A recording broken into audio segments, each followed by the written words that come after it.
नमस्कार दोस्तों, उड़ान क्लासेज के इस YouTube चैनल पर एक बार फिर से आप सभी का स्वागत है। आज गणतंत्र दिवस के इस पावन अवसर पर सभी विद्यार्थियों को उड़ान क्लासेज की ओर से ढेर सारी शुभकामनाएं। मैं फिर से आपके सामने लेकर हाजिर हूं, आपकी वही प्यारी सी क्लास, नौकरी वाली क्लास। और दोस्तों, वही बात करेंगे करंट जीके की, जो आपके एग्जाम की दृष्टि से महत्वपूर्ण है। तो देखिएगा, बने रहिएगा उड़ान क्लासेज के इस YouTube चैनल पर। और हम शुरुआत करते हैं दोस्तों। देखिएगा,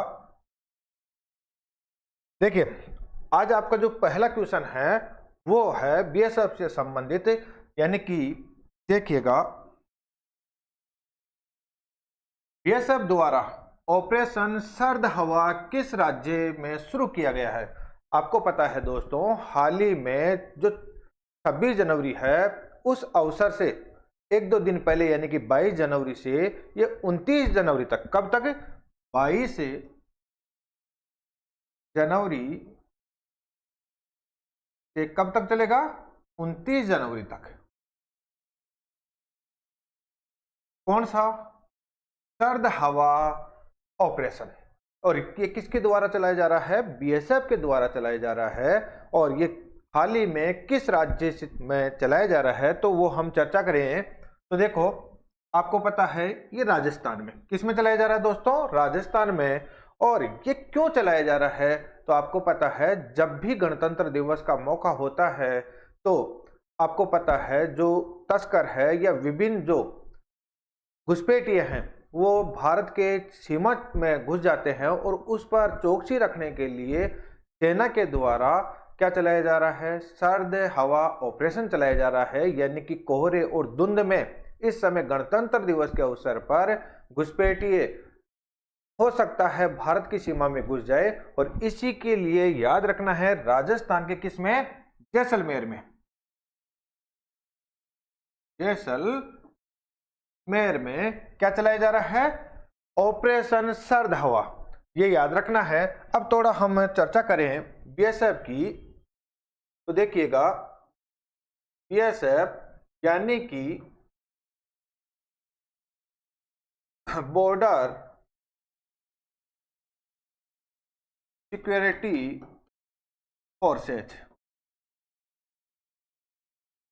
बॉर्डर सिक्योरिटी फोर्सेज। और इसे अगर हम कहें हिंदी में, भारतीय सीमा सुरक्षा बल। तो देखिएगा, बीएसएफ यानी कि भारतीय सिक्योरिटी फोर्स है, यानी कि भारतीय सीमा सुरक्षा बल है। और अगर मैं बात करूं तो इसकी जो स्थापना हुई है दोस्तों, स्थापना वो कब हुई थी? तो आपको पता है, 1 दिसंबर 1965 को। कब हुई थी? 1 दिसंबर 1965 को। और इसकी मैं बात करूं, इसका जो उद्देश्य रहा है, यानी कि ये है क्या, उद्देश्य क्या है, तो याद रखना,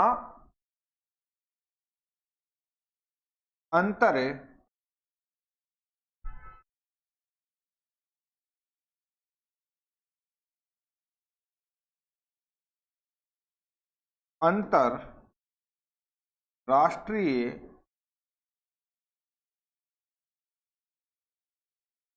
सीमा की सुरक्षा करना। किसका उद्देश्य? बीएसएफ का।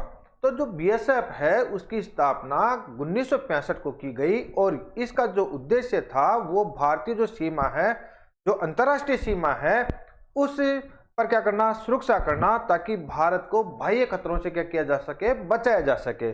और ऑपरेशन सर्द हवा इसी उद्देश्य के तहत किया जा रहा है, जो कहां पर किया जा रहा है? राजस्थान में किया जा रहा है। और राजस्थान के कौन सी सीमा पर? जैसलमेर से संबंधित सीमा पर।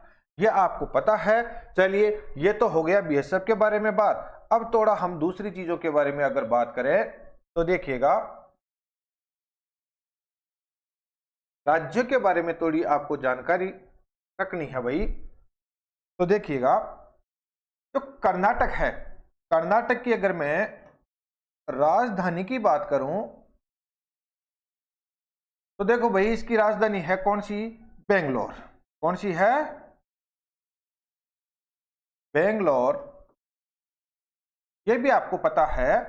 और उत्तर प्रदेश की क्या है? वाराणसी।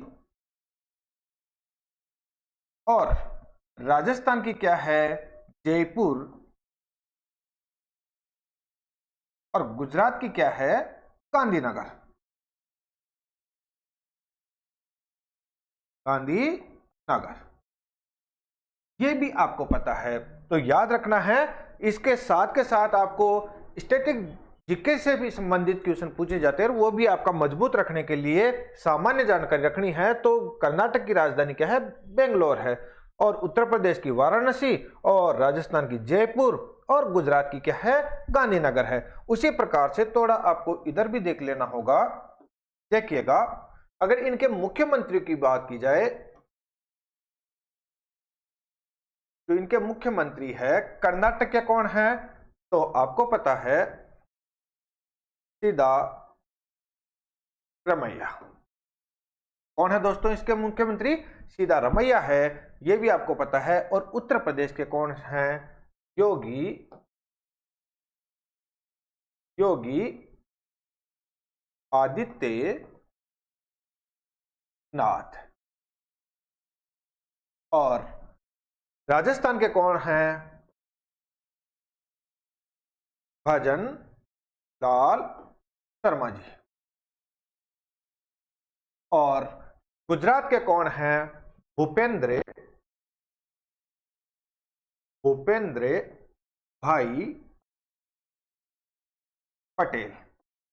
तो देखिएगा, इस क्वेश्चन से आपको यह जानकारी भी रखनी है। तो यह हो गया है, हमारा क्वेश्चन था बीएसएफ द्वारा ऑपरेशन सर्द हुआ किस राज्य में? तो राजस्थान के जैसलमेर क्षेत्र में चलाया जा रहा है। और यह कब से कब? 22 जनवरी से 29 जनवरी तक चलाया जा रहा है।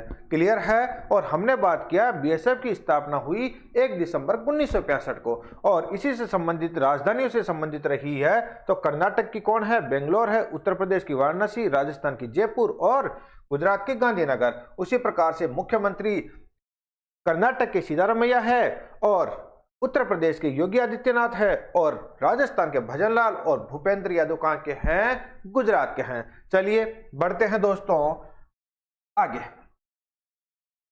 आपको पता है हाल ही में किस देश ने, देखिएगा, हाल ही में किस देश में समलैंगिक विवाह की मान्यता प्रदान की है? ये क्या भारत ने की है? क्या पाकिस्तान ने की है? ओ बिल्कुल, ये किसने की है? थाईलैंड ने। किसने की है? थाईलैंड ने की है। ये भी आपको ध्यान में रखना होगा। तो पहली चीज तो हमें ये देखना होगा कि समलैंगिक विवाह क्या है। तो आपने देखा हो, जो पुरुष है, पुरुष से क्या कर सकता है? विवाह कर सकता है। उसी प्रकार से महिला कर सकती है। ऐसा क्या भारत में मान्यता है? नहीं है, क्योंकि भारत में आपने देखा कि केवल और केवल विषम लैंगिक ही विवाह किया जा सकता है, यानी कि स्त्री और पुरुष ही आपस में क्या कर सकते हैं? विवाह कर सकते हैं। तो समलैंगिक विवाह के अगर बारे में इनसे संबंधित बात करें तो देखिएगा, जो थाईलैंड है, थाईलैंड, पहली चीज तो आपको यह ध्यान में रखना दोस्तों, यह है पहला देश जो कि किसमें? दक्षिण पूर्वी एशिया में। किसमें? दक्षिण पूर्वी एशिया में समलैंगिक विवाह को मान्यता देने वाला कौन सा देश है? पहला देश है। यह आपको पता रखना है। और अगर बात करें हम एशिया में, तो एशिया में दोस्तों यह कौन से नंबर का है? तो याद रखना है तीसरे नंबर का। कौन से नंबर का? तीसरे नंबर का याद रखना है। और इसी प्रकार से अगर मैं बात करूं तो एशिया में जो पहला नंबर है वो किसका है? नेपाल का। किसका है दोस्तों? नेपाल का है। और अगर बात करें हम, दूसरा जो नंबर है वो किसका है? तो ताइवान का। ताइवान का। तो आपको ये जानकारी रखनी होगी कि अगर हम बात एशिया की करें तो एशिया में ऐसा करने वाला थाईलैंड तीसरा देश बना है। कौन सा देश बना है? तीसरा देश बना है।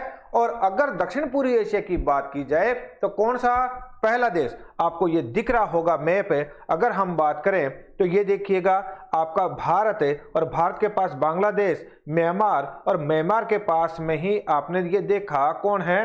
थाईलैंड है। तो इसकी जो स्थिति है वो कौन सी एशिया में? दक्षिण पूर्वी एशिया। कौन सी है? दक्षिण पूर्वी एशिया है। और दक्षिण पूर्वी एशिया के हिसाब से ये कौन सा समलैंगिक विवाह के आधार पर पहला देश, जबकि एशिया में कौन सा? तीसरा देश। आपको यह पता होना चाहिए। जबकि अगर बात किसकी करें दोस्तों? विश्व की करें तो विश्व में पहला कौन था? नीदरलैंड। नीदरलैंड, ये भी आपको पता रखना है। और यह हो गई किसके बारे में? समलैंगिक विवाह के बारे में। याद रखना है भारत में ऐसी विवाह को कोई मान्यता नहीं दी गई है, यह आपको पता हो गया होगा। और थाईलैंड की अगर राजधानी की बात करें, राजधानी की बात करें तो कौन है भाई? बैंकॉक। कौन है? बैंकॉक है। किसकी राजधानी है? थाईलैंड की राजधानी है। यह आपको पता हो गया। जबकि अगर हम बात करें तो इसमें जो शासन पद्धति है वो शासन पद्धति कौन सी है दोस्तों? संवैधानिक संवैधानिक संवैधानिक राजतंत्र। राजतंत्र कौन सी शासन प्रणाली है? संवैधानिक राजतंत्र है इनकी शासन प्रणाली। और इनकी जो राष्ट्रपति है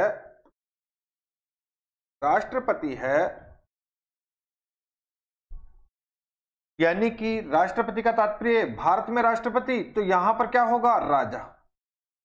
जो भारत में राष्ट्रपति का कार्य है वही यहां पर क्या है? राजा का कार्य है। तो राजा है वजीरा।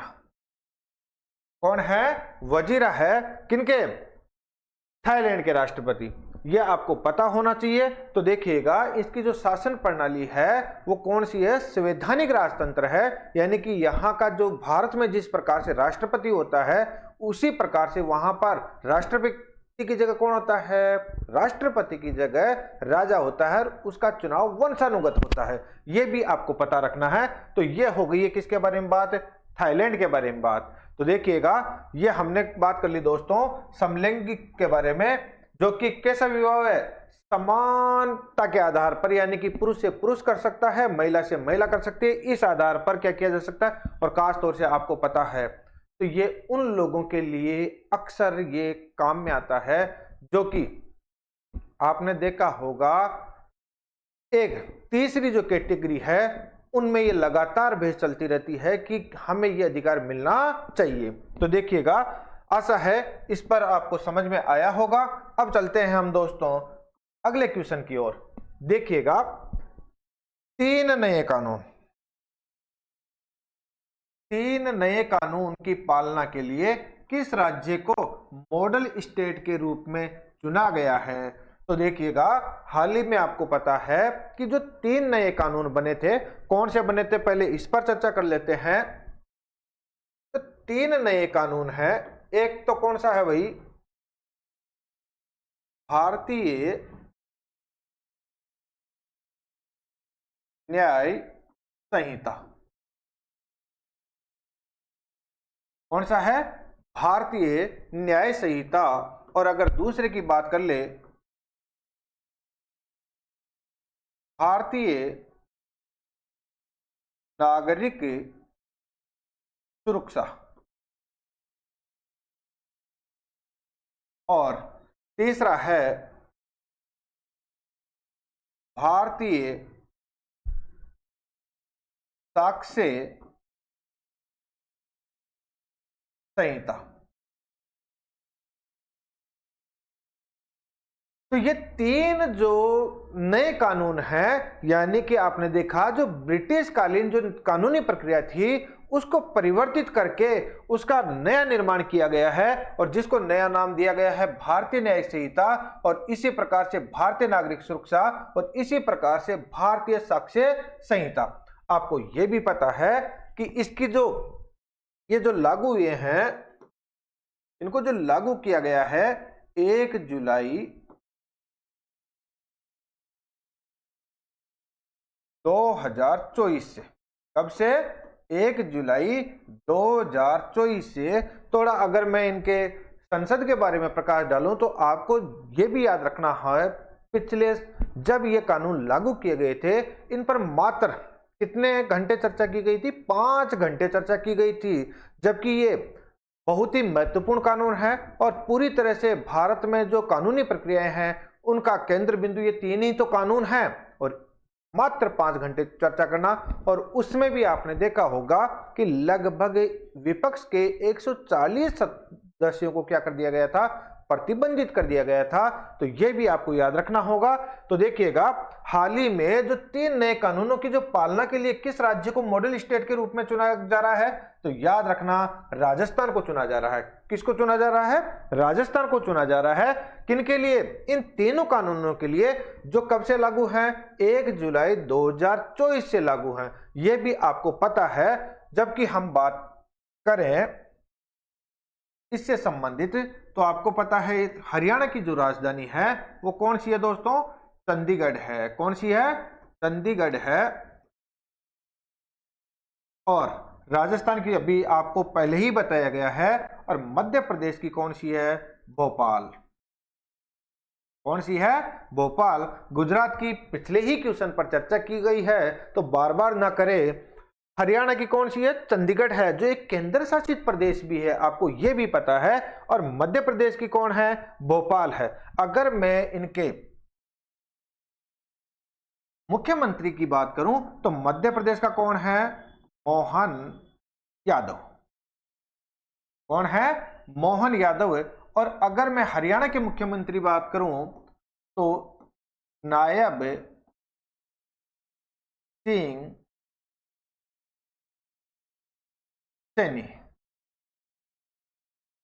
तो यह भी आपको पता है। तो हरियाणा के जो, ये क्यों पता रखना है? क्योंकि करण जी के अगर आप किसी भी एग्जाम में दे रहे हो तो चाहे राजधानी हो, राजधानी तो चलो सामान्य ज्ञान में आता ही आता है, लेकिन आपको मुख्यमंत्री से संबंधित क्वेश्चन पूछ लिए जाते हैं।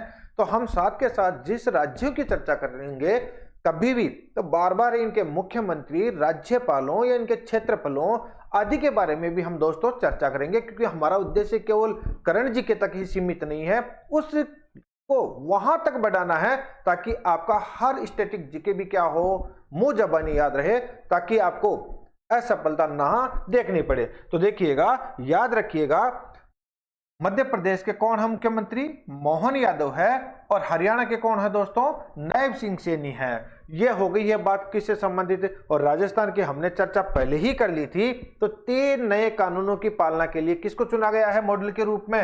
राजस्थान को चुना गया है। ये याद रखना है आपको। चलिए नेक्स्ट क्वेश्चन की ओर बढ़ते हैं हम।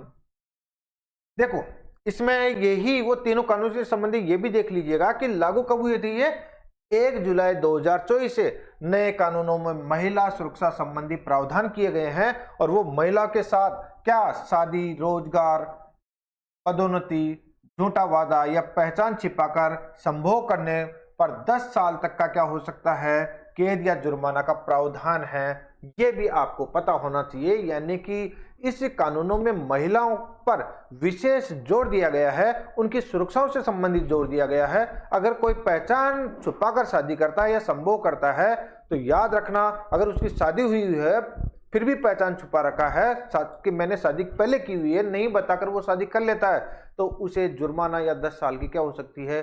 कैद हो सकती है। ये भी आप ध्यान में रखिएगा।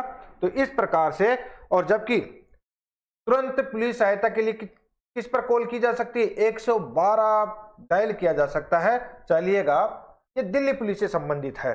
अब हम आगे बढ़ते हैं दोस्तों।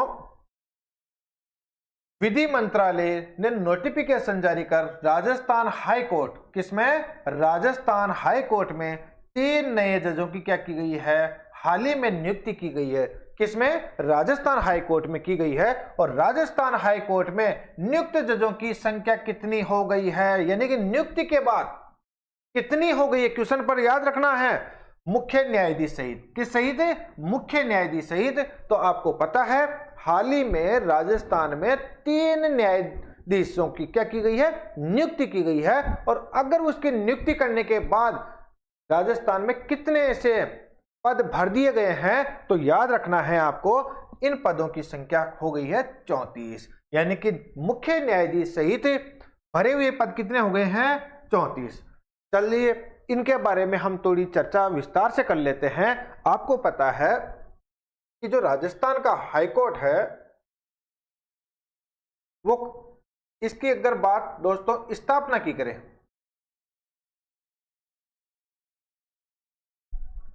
स्थापना की करें तो स्थापना कब हुई थी इसकी? 29 अगस्त 1949 को। किसकी? राजस्थान हाईकोर्ट की स्थापना कब हुई थी? 29 अगस्त 1949 को। और याद रखना है दोस्तों, कहां पर? जयपुर में। कहां पर? जयपुर में। जबकि आपको यह भी याद रखना है, सत्य नारायण राव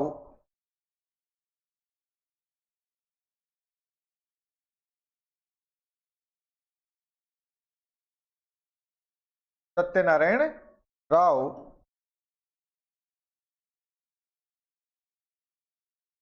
कमेटी कह लीजिए, समिति कह लीजिए, सत्यनारायण राव कमेटी की सिफारिश पर कहां पर स्थानांतरण की गई?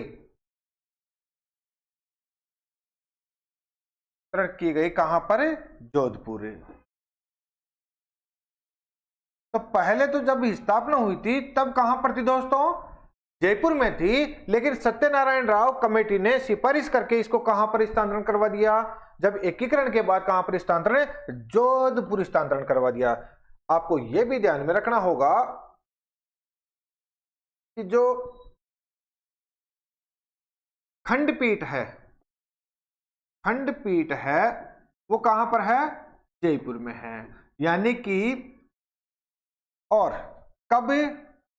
याद रखना है आपको, 1977 को। कब? 1977 से। यानी कि सीधे अर्थों में समझा जाए तो इसकी जो राजस्थान हाई कोर्ट की स्थापना हुई थी वो जयपुर में हुई थी। कहां पर हुई थी? जयपुर में हुई थी। और खुद मान सिंह साहब ने क्या किया था? इसका उद्घाटन किया था। कब? 29 अगस्त 1949 को। लेकिन याद रखिएगा, उसी समय जब बाद में एकीकरण की प्रक्रिया पूरी हुई तो एकीकरण के समय सत्यनारायण राव कमेटी की सिफारिश पर जयपुर से इसका स्थानांतरण कहां पर कर दिया दोस्तों? जोधपुर कर दिया गया। और इसकी एक वापस खंडपीठ कहां पर स्थापित की गई है? जयपुर में स्थापित की गई है।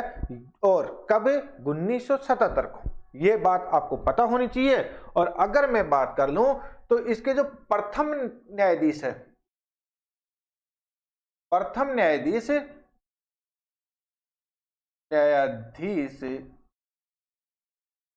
वो कौन थे दोस्तों?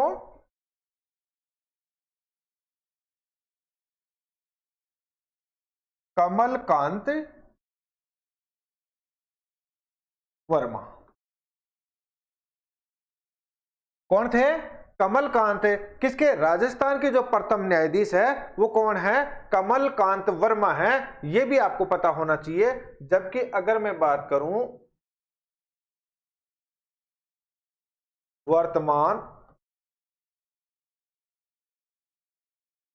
तो कौन है? मनिंदर मोहन श्रीवास्तव। श्रीवास्तव, यह भी आपको पता होना चाहिए। तो वर्तमान में अगर इसके जो मुख्य न्यायाधीश की बात की जाए तो मनिंद्र मोहन श्रीवास्तव है। जबकि पहले जो हाईकोर्ट के मुख्य न्यायाधीश थे वो कौन थे? कमलकांत वर्मा। तो इन चीजों का भी आपको याद रखना होगा। पहले के बारे में पूछ लिया जाता है, वर्तमान के बारे में पूछ लिया जाता है। और अगर मैं वर्तमान में कुल न्यायाधीश की पदों की संख्या कितनी है, तो ये आपको याद रखना है 50 है। यानी कि वर्तमान में जो राजस्थान में हाईकोर्ट है उसमें कितने पद हैं, 50 है। और उसमें से आपको पता है 3 न्यायाधीश की नियुक्ति के बाद इन पर कितने पद भर दिए गए हैं, 34 पद भर दिए गए हैं। ये आपको पता हो गया होगा। चलिए इस संबंधित और इतना भी ध्यान में रख सकते हो आप कि इनकी जो व्यवस्था होती है वो कोलिजियम नामक व्यवस्था से होती है, जिसकी सिफारिश सर्वोच्च न्यायालय द्वारा की जाती है केंद्र सरकार को, और फिर राष्ट्रपति इनकी क्या करता है, नियुक्ति करता है, राष्ट्रपति कह लीजिएगा। और यहाँ राज्य पर फिर वो राष्ट्रपति किनको, राज्यपाल को कह सकता है। तो इस प्रकार से आपको ये ध्यान में रखना होगा। तो विधि मंत्रालय ने नोटिफिकेशन जारी करने के बाद कितनी हो चुकी है दोस्तों, 34 पद भर दिए जा चुके हैं, जबकि कुल पदों की संख्या कितनी है यहाँ पर, 50 है। तो ये आपको पता हो गया। चलिए बढ़ते हैं नेक्स्ट क्वेश्चन की ओर। देखिएगा दोस्तों, ग्लोबल फायर पावर इंडेक्स 2025, अगर मैं बात करूं दोस्तों तो जीपीआई, या कहीं कहीं पर अपने ऐसे भी सामान्य अर्थों में ये भी कह सकते हैं जीपीपीआई, लेकिन इनको कहा जाता है कौन सा, जीपीआई। क्या कहा जाता है, जीपीआई। तो यानी कि ग्लोबल पावर इंडेक्स। और कब, 2025 की अगर हम बात करें तो कहां से ये निकाला जाता है, तो याद रखना है वाशिंगटन से निकाला जाता है। कहां से निकाला जाता है, वाशिंगटन। और ये कहां पर है, अमेरिका में। कहां पर है दोस्तों, अमेरिका में। और इसका सीधा सा अर्थ यह है कि ये जो जीपीआई क्या है, ये किसी देश की सैनिक पावर को दिखाता है। यानी कि कोई देश अगर सेना पावर के आधार पर उनके 60 मानक, कितने मानक, 60 मानक तय किए जाते हैं, और उन 60 मानकों में जो सबसे कम अंक मिलते हैं वही सबसे पावर। यहां पर ध्यान में रखना, ज्यादा अंक मिलना यानी कि पॉइंट ज्यादा मिलना वो कम पावर, और कम अंक मिलना यानी कि ज्यादा पावर। इन चीजों का भी आप याद रखिएगा। तो यहां पर हम बात करें जीपीआई की, तो जीपीआई क्या है, हमने देखा कि जीपीआई है वो सेना से संबंधित किसी देश की सेना की पावर, किसी देश की किसकी पावर, सेना की पावर। याद रखना, यहीं पर मैं आपको बता दूं, जीपीसीआई भी होता है एक, जीपीसीआई यानी कि ग्लोबल पावर सिटी इंडेक्स, वो भी होता है। वो क्या दिखाता है, वो किसी देश के शहरों की पावर दिखाता है, इसका भी याद रखना। लेकिन यहां पर अपन जीपीसीआई की बात नहीं कर रहे हैं, बल्कि बात कर रहे हैं किसकी, जीपीआई की बात कर रहे हैं। तो देखिएगा, अगर इसकी बात करूं तो इसमें भारत की पहले बात कर ली जाए तो भारत को चौथा स्थान मिला है। कौन सा स्थान मिला है, चौथा स्थान मिला है। मैं आपको बता दूं, ये जो 2025 है उसमें कुल देश कितने दोस्तों, 145। यानी कि जीपीआई कितने देशों की गई है, 145 देशों की सूची जारी की गई है। उसमें से याद रखना है आपको, जो पहले स्थान पर है वो कौन है, अमेरिका। यानी कि अभी भी सेना की दृष्टि से अमेरिका पहली पावर बना हुआ है। और अगर हम बात करें दूसरी पावर की तो कौन बना हुआ है, रूस बना हुआ है। और तीसरी पावर की बात करें तो कौन बना हुआ है, चीन बना हुआ है। और चौथा आपको पता चल ही गया होगा, कौन, भारत। कौन है दोस्तों, भारत। और अगर पांचवी पावर की हम बात कर ले तो कौन है, दक्षिण कोरिया है, दक्षिण कोरिया। और अगर छठे नंबर पर बात कर ले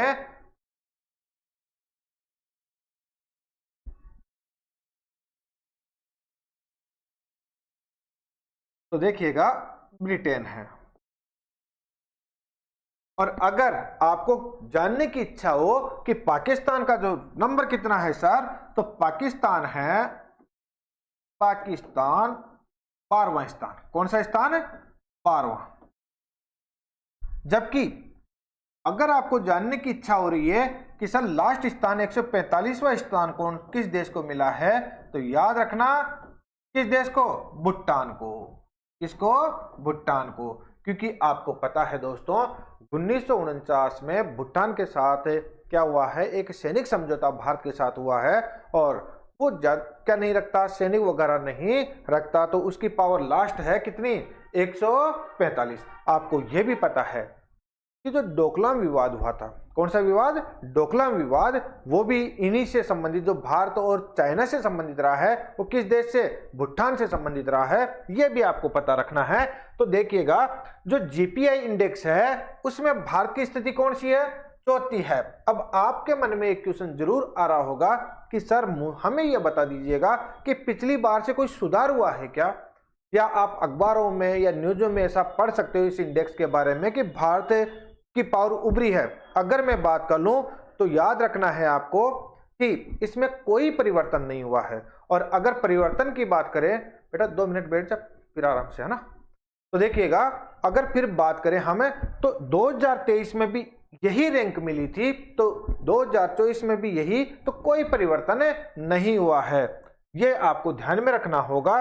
केवल परिवर्तन पाकिस्तान की रैंक में कह सकते हो हुआ है, पहले इसकी रैंक 9वीं थी, अब गिरकर कितनी आ चुकी है, 12वीं आ चुकी है। इन चीजों का ध्यान में रखिएगा। तो ये हो गया ग्लोबल फायर पावर इंडेक्स 2025। आशा है आपको बिल्कुल समझ में आ गया होगा। बढ़ते हैं नेक्स्ट क्वेश्चन की ओर। तो दोस्तों फिक्की फ्रेम का ब्रांड एम्बेसडर किससे नियुक्त किया गया है, ये कल्चर है और आपके जो फिल्मी उद्योग जगत है उनसे संबंधित है। तो आपको ये सामान्यतः जानकारी रख लेनी है। किसको किया है, आयुष्मान खुराना को। किसको दोस्तों, आयुष्मान खुराना को। हाल ही में फिक्की फ्रेम्स का ब्रांड एम्बेसडर, जो ये कहां पर होता है, मुंबई में होता है। चलिए आगे बढ़ते हैं। खेलो इंडिया, खेलो इंडिया विंटर गेम 2025 का आयोजन कहां पर किया जा रहा है, तो याद रखना है दोस्तों कहां पर किया जा रहा है, तो ये किया जा रहा है लद्दाख। कहां पर है, लद्दाख। और आपको पता ही है लद्दाख की जो राजधानी है वो कौन सी है, लेह है। कौन सी है, लेह है, ये आपको पता है। बात करें पहले खेलो विंटर इंडिया विंटर की, तो ये जो गेम है ना दोस्तों, ये शुरू कब किए गए थे, शुरू 2020 को किए गए थे। ये भी आपको ध्यान में रखना होगा। और वर्तमान में ये कहां पर खेले जा रहे हैं, लद्दाख में खेले जा रहे हैं। और आपको पता है खेलो इंडिया